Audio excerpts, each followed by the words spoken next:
Bonjour François. Les paysages des fonds marins ont un handicap sérieux. On ne les traverse pas en voiture.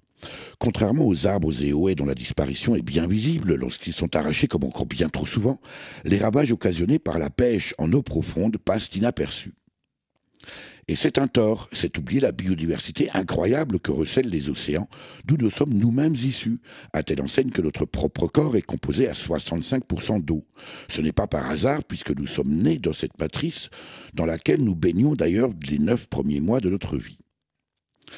C'est l'association Bloom, fondée en 2004 par la documentariste Claire Nouvian, auteure du livre Abyss aux éditions Fayard, qui nous emmène sous l'eau voir ce qu'il s'y passe.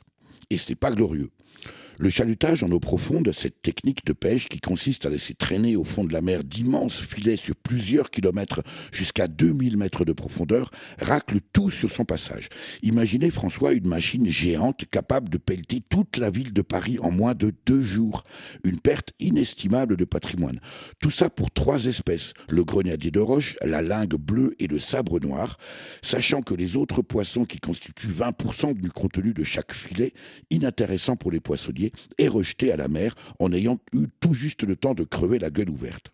C'est pourtant exactement ce que fait la dizaine de chalutiers français en activité, et avec nos sous en plus. Car sans les subventions massives que perçoivent les propriétaires de ces bateaux racleurs, le système économique de cette méthode de pêche ne tiendrait pas. C'est même à se demander si la destruction du fond des mers n'est pas juste un prétexte pour toucher les subventions. Certes, l'an dernier, le principal propriétaire, j'ai nommé l'enseigne Intermarché, des navires qui pratiquent le chalutage profond, il en possède 9, a accepté de remonter les filets de sa flotte de 1500 mètres à 800 mètres de profondeur. Un petit progrès, un peu comme si, au lieu de détruire la ville de Paris, on ne rasait que les toitures, mais un progrès tout de même. La grande nouveauté, et ce type de décision est suffisamment rare pour être salué, c'est l'annonce par Intermarché que sa flotte arrête totalement la pêche profonde au plus tard en 2025 et que les supermarchés du groupe cesseront la vente d'espèces profondes. Une décision prise sous la pression de l'association Bloom, à l'origine d'une pétition qui, lorsque l'illustratrice et dessinatrice de BD Pénélope Bagieux la relaye sur son blog dans son style inimitable, atteint près d'1 million de signatures, un record absolu dans l'histoire de l'écologie.